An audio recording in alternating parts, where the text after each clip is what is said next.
ആരാ മോളെ എവിടെ? മനോഹരൻ്റെ ശബ്ദം അവിടെ മുഴങ്ങി. ആഹാ, ചോറ് കഴിക്കുമായിരുന്നോ? എന്തായാലും ബാക്കിയൊക്കെ നമുക്ക് സ്റ്റേഷനിൽ പോയിട്ട് കഴിക്കാം. തൽക്കാലം മനോഹരൻ ഞങ്ങളുടെ ഒപ്പം വരാൻ നോക്ക്. പോലീസുകാർ അകത്തേക്ക് വന്ന് മനോഹരൻ്റെ അടുത്തുനിന്ന് പറഞ്ഞു കേട്ടും രാജേഷും ശ്യാമളയും കാര്യമറിയാതെ എഴുന്നേറ്റ് നിന്നും. കൂടെ ആദ്യം എന്താ നടക്കുന്നത് എന്നറിയാതെ ചുറ്റും നോക്കുന്നുണ്ട്. എന്താ സാർ, എന്താ കാര്യം? മനോഹരൻ പതർച്ചയോടെ ചോദിച്ചു. Check case.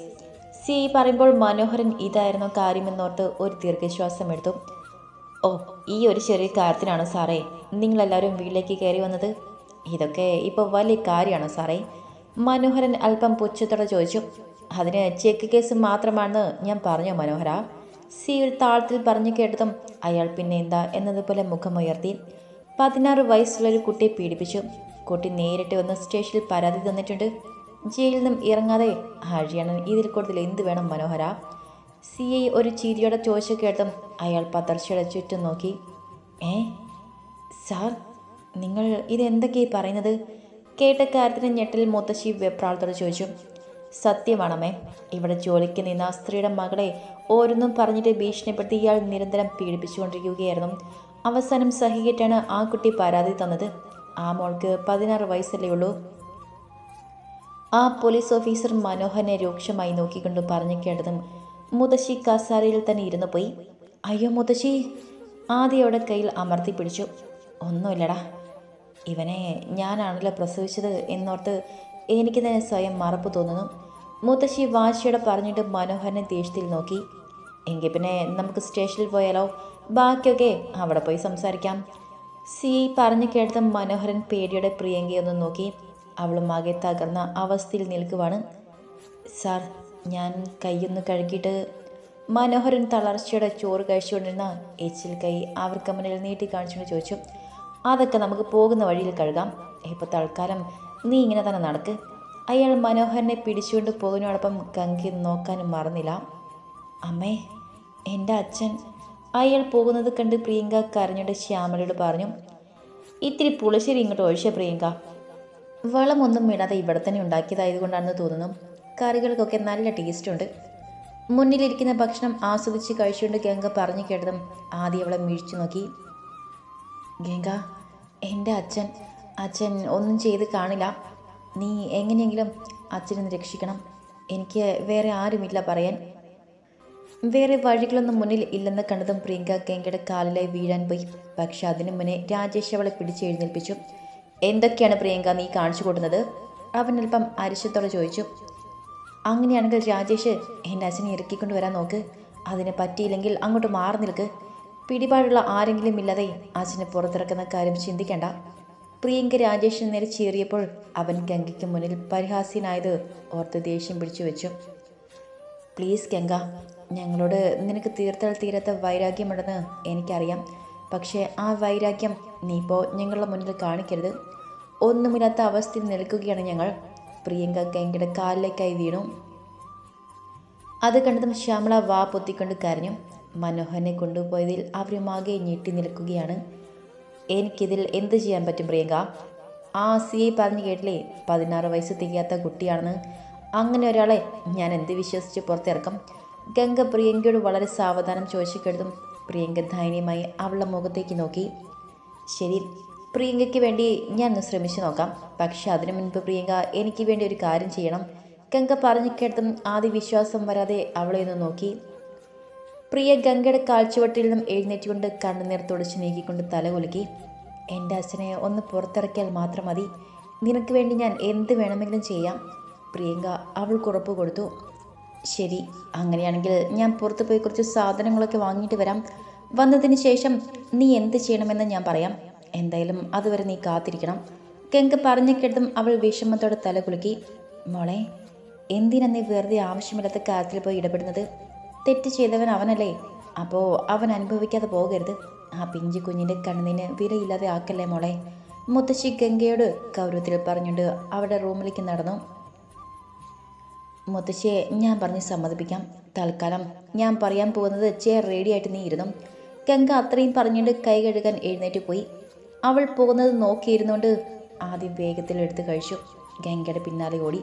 നീ ഇത് എന്തൊക്കെ ചെയ്യാനാ പോകുന്നത്? അയാളെ പിടിച്ചു കൊണ്ടുപോയതിൻ്റെ പിന്നിൽ നീയാണോ? മുകളിലേക്കുള്ള സ്റ്റെപ്പ് കയറുന്ന ഗംഗയെ പിടിച്ചു നിർത്തിക്കൊണ്ട് ആകാംക്ഷയുടെ ആദ്യ ചോദിച്ചു. ഇതൊക്കെ കണ്ടിട്ട് ആദ്യക്ക് എന്ത് തോന്നുന്നു? ഗംഗ ഒരു കുസൃതി ചിരിയുടെ അവന് നേരെ തിരിഞ്ഞു. സംശയമൊന്നുമില്ല, എല്ലാം ചെയ്തത് നീ തന്നെയാണ്. അവൻ അവളിൽ നിന്ന് കൂർപ്പിച്ചു നോക്കി. അതെ, ഞാൻ തന്നെയാണ്. ഗംഗ ഒരു ചിരിയുടെ കണ്ണ് ചിമ്മിക്കൊണ്ട് പറഞ്ഞു കേട്ടും ആദ്യം ഇവളെ കെട്ടിപ്പിടിച്ചുകൊണ്ട് കവളിൽ ഒന്നമർത്തി ചുംബിച്ചു. ഓ എൻ്റെ ഗാഥ, പണ്ടേ പൊളിയല്ലേ? അവൻ ആവേശത്തോടെ വിളിച്ചു പറഞ്ഞു. ആയിക്കോട്ടെ, ഇപ്പം തൽക്കാലം എൻ്റെ കൂടെ ആദ്യം ഒന്ന് പുറത്തേക്ക് വാ, എനിക്ക് കുറച്ച് സാധനങ്ങൾ വാങ്ങാനുണ്ട്. ഗംഗ വേഗത്തിൽ മുകളിലേക്ക് കയറുമ്പോൾ അവളുടെ പിന്നാലെ എന്തോ ആലോചിച്ചതുപോലെ ആദ്യം കയറി. എന്താ കഥ വാങ്ങാൻ പോകുന്നത്? അതൊക്കെയുണ്ട്, തൽക്കാലം ഇപ്പോൾ അതൊന്നും ദർശറിയണ്ട. ഗംഗന്ന് കണ്ണിറക്കിക്കൊണ്ട് പറഞ്ഞു കേട്ടതും ആദ്യം മുഖം വീർപ്പിച്ചു. ഓ വേണ്ട, എനിക്കൊന്നും അറിയണ്ട.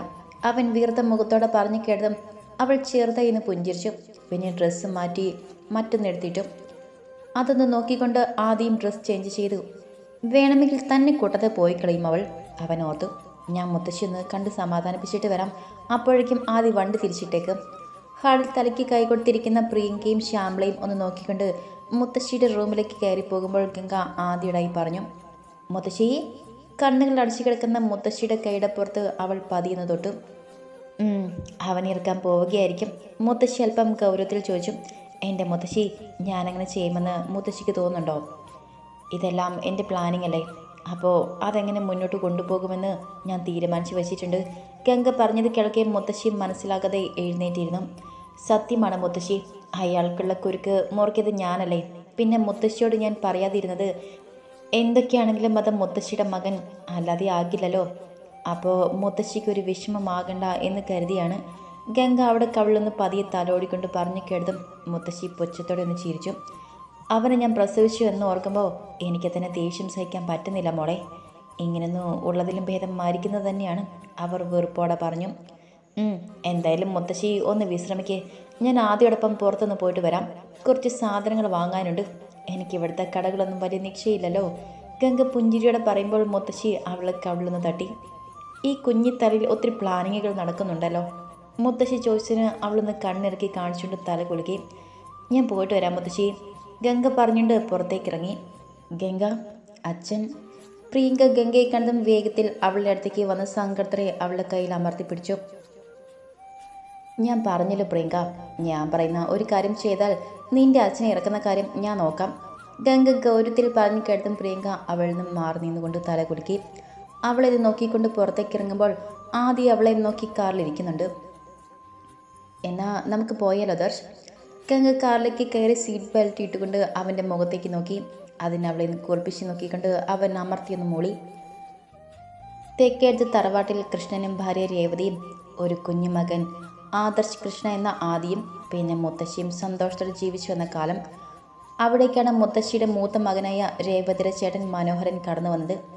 എഴുതി കൊടുത്ത സ്വത്തുക്കളെല്ലാം നശിപ്പിച്ച് അനിയത്തിയുടെ ഭർത്താവിൻ്റെ വീട്ടിൽ അഭയം പ്രാപിക്കാൻ വന്നതാണ് അയാൾ. മനോഹരൻ എന്ന തൻ്റെ ചേട്ടൻ്റെ സ്വഭാവം അറിയുന്ന രേവതി കല്യാണം കഴിഞ്ഞ് പോരുമ്പോൾ മുത്തശ്ശിയെയും കൂടെ തന്നോടൊപ്പം കൂട്ടിയിരുന്നു. മനസാക്ഷി തോന്നിയ കൃഷ്ണൻ മനോഹരനെയും അയാളുടെ ഭാര്യ ശ്യാമളയും കൈക്കുഞ്ഞായ പ്രിയങ്കയും സന്തോഷത്തോടെ തങ്ങളെ വീട്ടിലേക്ക് സ്വീകരിച്ചു. അധികം താമസിക്കാതെ തന്നെ ഒരു ആക്സിഡൻറ്റിൽ കൃഷ്ണനും ഭാര്യ രേവതിയും മരണമടഞ്ഞതോടുകൂടി ആദിക്ക് അച്ഛനും അമ്മയും നഷ്ടമായി. പക്ഷെ ആ ഒരു കുറവ് അറിയിക്കാതെ മുത്തശ്ശി അവനെ പൊന്നുപോലെ നോക്കി. ആ സമയമെല്ലാം അവരുടെ സ്വത്തുക്കൾ എല്ലാം മനോഹരൻ തൻ്റെ കൈപ്പിടിയിൽ ഒതുക്കി വെച്ചു. പിന്നെ ആതിര ശബ്ദം പുറത്തു കേൾക്കാൻ പറ്റാത്ത രീതിയിൽ അവനെ ശാസിച്ചു വളർത്തി. കുഞ്ഞിലെ മുതലേ മനോഹരനെ പേടിച്ച് ആദി വളർന്നു വലുതായി. കൂടെ മനോഹരൻ്റെ അതേ സ്വഭാവമുള്ള പ്രിയങ്കയും ഉണ്ടായിരുന്നു. അവനും അവളെ ഇഷ്ടമില്ലെങ്കിലും മനോഹരനെ പേടിച്ച് പ്രിയങ്കയോടൊപ്പം നടന്നു തുടങ്ങിയവൻ. ആദ്യം ആരെങ്കിലും ഒന്ന് നോക്കിപ്പോയാൽ അവരെ നാണം കെടുത്താവുന്നതിൻ്റെ മാക്സിമം അവൾ ചെയ്തു പോന്നു. പ്രിയങ്കയെ പേടിച്ച് ആദ്യം ഒരു പെണ്ണുങ്ങളെയും മുഖം എടുത്ത് നോക്കുക പോലും ചെയ്യാറില്ല. അങ്ങനെ ഇരിക്കുകയാണ് ആദ്യം MBA എടുക്കാൻ പോയപ്പോൾ അവിടേക്ക് BBA പഠിക്കാൻ ഗംഗ വരുന്നത്. ഗംഗയുടെ സീനിയേഴ്സ് ചെറിയൊരു റാഗിങ് ചെയ്യുമ്പോൾ അതിൻ്റെ ഇടയിൽ പെട്ടുപോയത് ആദിയാണ്. ആദിക്ക് പൂ കൊടുത്ത് പ്രപ്പോസ് ചെയ്യാൻ പറഞ്ഞു കേട്ടതും ഗംഗ കൂസൽ ഏതുമില്ലാതെ അവൻ്റെ മുന്നിൽ ഒരു റോസാപ്പൂ കൊണ്ട് നീട്ടി. പക്ഷെ അത് കണ്ട് കലിക്കേറി പ്രിയങ്ക ആ പൂവെടുത്ത് തറയിലിട്ട് അമർത്തി ചവിട്ടി. പ്രിയങ്കയെക്കാളും ദേഷ്യം വാശിയും കൂടപ്പിറപ്പായി ഉണ്ടായിരുന്ന ഗംഗയാണെങ്കിൽ അത്രയും ആളുകളുടെ മുന്നിൽ വെച്ച് ആതിര ചുണ്ടിൽ അങ്ങ് അമർത്തി ചുംബിച്ചു. ഞെട്ടി നിൽക്കുന്ന കോളേജ് ക്യാമ്പസിലൂടെ ഗംഗ തല ഉയർത്തിപ്പിടിച്ച് നടന്നു പോകുന്നത് വിടർന്ന കണ്ണുകളോടെ ആദ്യം നോക്കി നിന്നു. ആദ്യമായി അനുഭവിച്ച ചുംബനം അവൻ ഹൃദയത്തിൽ സൂക്ഷിച്ചിരുന്നു എന്നതാണ് സത്യം. അവളെ കാണുമ്പോൾ അവളിലേക്ക് ചലിക്കുന്ന കണ്ണുകളെ എങ്ങനെയാണ് പിടിച്ചു നിർത്തിയതെന്ന് അവന് പോലും അറിയില്ല. പോകെ പോകെ ഗംഗ തന്നെ ശ്രദ്ധിക്കുന്നത് അവൻ കണ്ടുപിടിച്ചു. എവിടെ പോയാലും ഒരു നിഴല് പോലെ തൻ്റെ കൂടെയുണ്ടവൾ. പഠിക്കുന്ന സമയത്തും ആരും കൂട്ടിനില്ലാതെ ഒറ്റയ്ക്കായിരുന്നു ഗംഗ. എങ്കിലും അവിടെ ആരെക്കാളും ധൈര്യം അവൾക്കായിരുന്നെന്ന് തോന്നിയിട്ടുണ്ട് അവനും. ആതിര സൗന്ദര്യം കണ്ട് പുറകെ പ്രണയ അഭ്യർത്ഥനയുമായി നടക്കുന്ന പിള്ളേരെ ഒതുക്കാൻ പ്രിയങ്കയുണ്ടായിരുന്നുവെങ്കിൽ അവൻ്റെ സൗന്ദര്യം കണ്ട് കണ്ണ് കടിച്ച് കൂട്ടത്തിലുള്ള ആണുങ്ങളുടെ ദേഷ്യം ആതിര തീർക്കാൻ ശ്രമിക്കുമ്പോൾ അവൻ്റെ മുന്നിൽ മറ തീർത്തുകൊണ്ട് ഗംഗയും ഉണ്ടായിരുന്നു അവൻ്റെ കൂടെ. ആദ്യം കാണുമ്പോഴെല്ലാം അവൻ്റെ ചുണ്ടിൽ മെല്ലെന്ന് ചുംബിച്ചു മാറുന്നത് ഗംഗയുടെ ഒരു ശീലമാണ്. അതിനെ പ്രിയങ്കയോട് ഒത്തിരി വഴക്കിയിട്ടുണ്ട്. സത്യത്തിൽ ആദ്യമല്ലാതെ ഗംഗ മറ്റാരെയും കണ്ടിട്ടില്ല എന്നതാണ് സത്യം. അവൾക്ക് നീ എന്നാൽ മുടിഞ്ഞ ഭ്രാന്താണെന്ന് സന്ദീപ് പറയുമ്പോൾ പുറമേ ചിരിച്ചു തള്ളുമെങ്കിലും ഉള്ളിൽ അവളെ ഓർത്ത് ഉറങ്ങാതെ ആദിയിരിക്കും. ഗംഗയുടെ ശല്യം കൂടുതലായപ്പോൾ പ്രിയങ്ക ഈ കാര്യം മനോഹരനോട് പങ്കുവെച്ചു. അയാളാണ് അവളെ ഒതുക്കാമെന്ന് അവൾക്ക് ഉറപ്പ് കൊടുത്തത്. പ്രിയങ്ക എത്രയൊക്കെ തടഞ്ഞിട്ടും ഗംഗ ആദ്യം കാണാതെ ഇരുന്നിട്ടില്ല. അവനെന്നാൽ സന്ദീപ് പറയുന്നത് പോലെ അവൾക്കും ഭ്രാന്താണ്. ആ ഭ്രാന്ത് അവനും ഇഷ്ടമാണ്. കോളേജിൽ ഇങ്ങനൊരു പാവം പിടിച്ച ചെറുക്കനെ തനിക്ക് ഇഷ്ടമാണെന്ന് ഗംഗ വീട്ടിൽ പറഞ്ഞിട്ടുണ്ട്. കൂടാതെ ആതിര ഫോട്ടോയും കാണിച്ചിട്ടുണ്ട്. ക്ലാസ്സിലല്ലാത്ത സമയം എപ്പോഴും അവളുടെ കയ്യിലൊരു ക്യാമറ കാണും. അതിൽ ആതിര ഫോട്ടോകൾ ദിവസം കൂടുന്തോറും നിറഞ്ഞു വന്നുകൊണ്ടിരുന്നു. 2 വർഷക്കാലം തൻ്റെ പ്രണയം പറഞ്ഞും പറയാതെയും ഗംഗ അവൻ്റെ മുന്നിൽ പോയി നിന്നിട്ടുണ്ട്. പക്ഷെ ഒരു അനുകൂല മറുപടി അവനിൽ നിന്നും കിട്ടിയില്ലെങ്കിലും അവൻ്റെ കണ്ണുകളിലൂടെ തന്നെ ഇഷ്ടമാണെന്നുള്ള കാര്യം ഗംഗ തിരിച്ചറിഞ്ഞിരുന്നു. അവൾക്കത് മാത്രം മതിയായിരുന്നു. ആദിയിൽ മാത്രം ചുറ്റിത്തിരിഞ്ഞ ഗംഗ പ്രിയങ്കയുടെയും മനോഹരൻ്റെയും വിഷം അറിയാതെ പോയി. ആ കോളേജിൽ നിന്നും ആതിര പഠിത്തം കഴിഞ്ഞ് അവൻ പോകുമ്പോൾ ഗംഗയ്ക്ക് സങ്കടമൊന്നും തോന്നിയില്ല. കാരണം അവനെ കാണണമെന്ന് തോന്നിയാൽ അവൾ എങ്ങനെയെങ്കിലും അവനെ കണ്ടിരിക്കും. അങ്ങനെ ഇരിക്കെയാണ് കോളേജ് കഴിഞ്ഞ് ഒരു 2 വർഷമൊക്കെ ആയപ്പോൾ ആദിയും പ്രിയങ്കയും തമ്മിലുള്ള വിവാഹമെന്ന് ഗംഗ അറിയുന്നത്. അതറിഞ്ഞ് അവൾ വീട്ടിൽ കിടന്ന് ഒരുപാട് ബഹളം വെച്ചുവെങ്കിലും വിക്രമനും നന്ദിനിയും അവളെ സമാധാനിപ്പിച്ചു. ഇപ്പം അവൻ്റെ മുന്നിൽ പോയാലും മനോഹരനെ പേടിച്ച് തനിക്കൊപ്പം ആദി ഇറങ്ങി വരില്ലെന്ന് ഉറപ്പുള്ളത് കൊണ്ട് ഗംഗ തനിക്ക് അനുചിതമായി സമയം നോക്കിയിരുന്നു. അങ്ങനെയാണ് ആദ്യയുടെ കല്യാണത്തിൻ്റെ അന്ന് അവൾ അവനെ കാണാൻ പുറപ്പെടുന്നത്. പക്ഷേ ഇവളെ തന്നെ നിരീക്ഷിച്ചു കൊണ്ടു നിന്നിരുന്ന മനോഹരൻ്റെ ആളുകൾ ഗംഗയെ റോഡിൽ തടഞ്ഞു വെച്ച് മുഖത്ത് സ്പ്രേ അടിച്ച് ബോധം കെടുത്തി തട്ടിക്കൊണ്ടു പോയിരുന്നു. കണ്ണ് തുറക്കുമ്പോൾ വിവാഹ വേഷത്തിൽ ഒരുങ്ങി നിൽക്കുന്ന പ്രിയങ്കയെ കണ്ട് ഗംഗ അലറി വിളിച്ചു. മനോഹരനെയും പ്രിയങ്കയും പ്ലാൻ ചെയ്ത് തന്നെ ഇവിടെ പിടിച്ചു നിർത്തിയതാണെന്ന് മനസ്സിലായതും ഗംഗയ്ക്ക് വല്ലാത്ത പരവേശം തോന്നി. താൻ ഇവിടുന്ന് ഇപ്പോൾ രക്ഷപ്പെട്ടില്ലെങ്കിൽ ആദ്യം തനിക്ക് ഒരിക്കലും കിട്ടില്ല എന്നവൾക്ക് ഉറപ്പായിരുന്നു. അതിനുവേണ്ടി പ്രിയങ്കയുടെയും അവളുടെ അച്ഛൻ്റെയും കാലുവരെ പിടിക്കാനും ഗംഗ തയ്യാറായിരുന്നു. അത്രയ്ക്കുണ്ടായിരുന്നു അവൾക്ക് ആദ്യൊരു ഇഷ്ടം. പക്ഷെ അവളുടെ ഇഷ്ടവും ഭ്രാന്തുമെല്ലാം കണ്ട് പ്രിയങ്കയും മനോഹരനും ചിരിച്ചു തള്ളി. അവൾ ഉടനെയൊന്നും പുറത്തിറങ്ങാത്ത രീതിയിൽ മനോഹരൻ അവളെ തടവിലാക്കിയത് 1 മാസമാണ്. മകളെ കാണാൻ നിന്ന് പരാതി കൊടുക്കാൻ നിന്ന് വിക്രമനെയും നന്ദിനിയും മനോഹരൻ തന്നെയാണ് ഗംഗയുടെ ഫോട്ടോസ് കാണിച്ച് ഭീഷണിപ്പെടുത്തിയത്. മകളുടെ നല്ല ഭാവിക്ക് വേണ്ടി അവർ പോലീസിൽ പോകാൻ മുതിർന്നില്ല. ആദ്യ കല്യാണം കഴിഞ്ഞതിന് ശേഷം 1 മാസമായപ്പോഴാണ് ഗംഗയ്ക്ക് അവിടെ നിന്നും ചാടാൻ പറ്റിയത്. അവൾ ആദ്യം പോയത് തൻ്റെ വീട്ടിലേക്കാണ്. അവിടെ നിന്നും ആദ്യം കാണുമെന്ന് വാശി പിടിച്ച് തെക്കേടത്ത് തറവാട്ടിലേക്ക് വന്നു. അവിടെ എത്തിയപ്പോൾ ആദ്യ പ്രിയങ്കയെ കല്യാണം കഴിച്ചത് അവളുടെ കൂട്ടുകാരുടെ വീട്ടിൽ പോയിരിക്കുന്നതൊക്കെ അറിഞ്ഞ് ഗംഗയ്ക്കാകെ ഭ്രാന്ത് പിടിച്ചു. അവസാനം വിക്രമനും നന്ദിനിക്കും അവളെ അവിടെ നിന്നും പിടിച്ചുകൊണ്ട് പോകേണ്ട അവസ്ഥ വന്നു. കാര്യങ്ങളെല്ലാം പറഞ്ഞ് മുത്തശ്ശിക്ക് അതൊരു വല്ലാത്ത ഷോക്കായിരുന്നു. പിന്നെ ആദ്യം തിരിഞ്ഞ് ഒരിക്കൽ പോലും ഗംഗ അങ്ങോട്ട് പോയിട്ടില്ല. തൻ്റെ റൂമിൽ നിറഞ്ഞു നിൽക്കുന്ന ആദ്യയുടെ ഫോട്ടോ നോക്കി അലറി വിളിക്കുമ്പോൾ മകൾ വിക്രമനും നന്ദിനിക്കും എന്നും തീരാവേദന തന്നെയായിരുന്നു. ആദ്യം കിട്ടാത്ത അവസ്ഥയിൽ ഡിപ്രഷനിലേക്ക് പോയി ഗംഗയെ അത്രയേറെ കഷ്ടപ്പെട്ടാണ് വിക്രമനും നന്ദിനിയും തിരിച്ചു കൊണ്ടുവന്നത്. പിന്നെയുള്ള മൈൻഡൊന്ന് ഓക്കെ ആകാൻ ബിസിനസ് എല്ലാം ഗംഗയുടെ കയ്യിൽ ഏൽപ്പിച്ച് വിക്രമൻ. അവിടെ നിന്നവൾ ഗൗരവവും വാശിയും ദേഷ്യവും കൂടുതലായ ഗംഗയായി മാറി. അങ്ങനെ ഇരിക്കുമ്പോഴാണ് അവളുടെ കമ്പനിയിലേക്ക് സന്ദീപ് ജോലിക്ക് വരുന്നത്. അവനെ കണ്ടത് മുതൽ ആദ്യയെക്കുറിച്ച് അറിയാൻ അവൾക്ക് ആകാംക്ഷ തോന്നി. തനിക്ക് കിട്ടിയില്ലെങ്കിലും എവിടെയെങ്കിലും സന്തോഷമായിരുന്നാൽ മതിയെന്ന് കരുതിയവൾ. പക്ഷെ അവൻ്റെ കാര്യം തിരക്കിയപ്പോഴാണ് പ്രിയങ്കയുമായി പിണങ്ങിയതും അവൾ വേറെ കെട്ടിയതും ഒക്കെ ഗംഗ അറിയുന്നത്. പറഞ്ഞറിയിക്കാൻ പറ്റാത്ത അത്രയും സന്തോഷം തോന്നിപ്പോയി അവൾക്ക്. പിന്നെ അവനെ കാണാനുള്ള തിടുക്കമായിരുന്നു. കണ്ടു. ഒന്നിലും ശ്രദ്ധയില്ലാതെ കൃഷിയും മറ്റുമായി ജീവിച്ചു പോകുന്ന ആദിയെ. അങ്ങനെയാണ് ഗംഗ മുത്തശ്ശിയുമായിട്ട് കൂട്ടുവാകുന്നത്. പിന്നെ സന്ദീപ് വഴി ആദിത്യൻ്റെ ഓഫീസിൽ കൊണ്ടുവരാനുള്ള കഷ്ടപ്പാടായിരുന്നു. അതിനിടയിൽ മനോഹരനെയും പ്രിയങ്കയും കുറിച്ച് ഗംഗ വിശദമായി പഠിച്ചു വെച്ചു. സമയമാകുമ്പോൾ പകരം ചോദിക്കാൻ.